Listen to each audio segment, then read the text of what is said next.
Today we're in my garage because I'm going to teach you guys how to strip paint or stain off of a wooden piece of furniture. I have a table that needs stripping, so I thought I'd just make a tutorial and kill two birds with one stone. Okay, before we begin, you'll need a stripping agent. I like this one because it was cheap and I've used it a lot and it worked really well. So we're going to use it today because I have some left over. You'll also need a metal container to pour your stripper into. I don't have one, but you should use one. Only metal, or else it will melt it. Today I'm just going to pour it directly onto the surface, but don't do that. I'm only doing that because it's a really small surface. And of course you'll need a brush. You'll need gloves. They don't have to be as gross as mine, but like I said, I've used this stuff a lot. And you will need rags, lint-free, definitely. I'm using a torn-up bed sheet. And finally, and probably the most important thing, you need a scraper. These are in the same aisle that the stripper is, so they're not hard to find.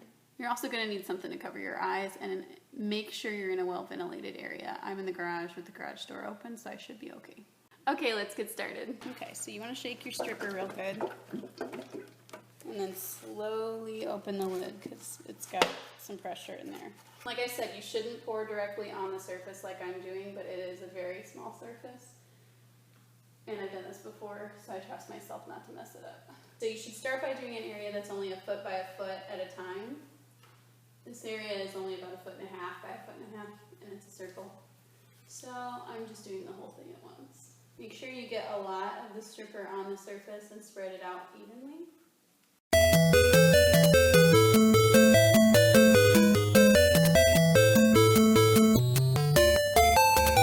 This has already been stripped once, so you can see some of the paint is already pulled up.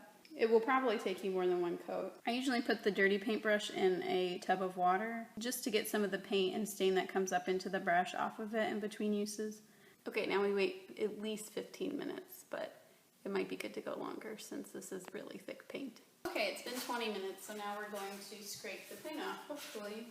And whenever you do anything with wood, you need to go with the grain. So the lines go this way, you should paint this way, you should scrape this way, you should do everything with the grain. Oh, look at that, it's coming off. And this is what your rag is for, to wipe off your scraper.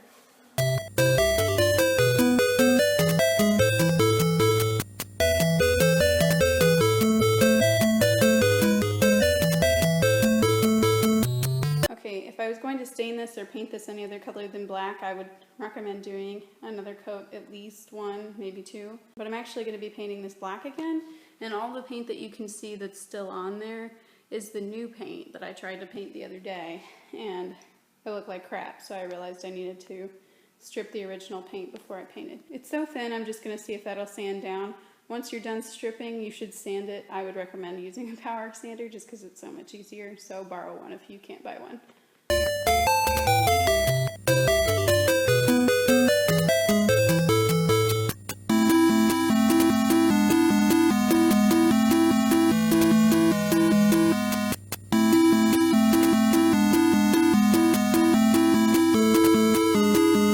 Okay, so this is the table stripped and sanded. It's really smooth. Now I'm going to vacuum up all the dust and paint it.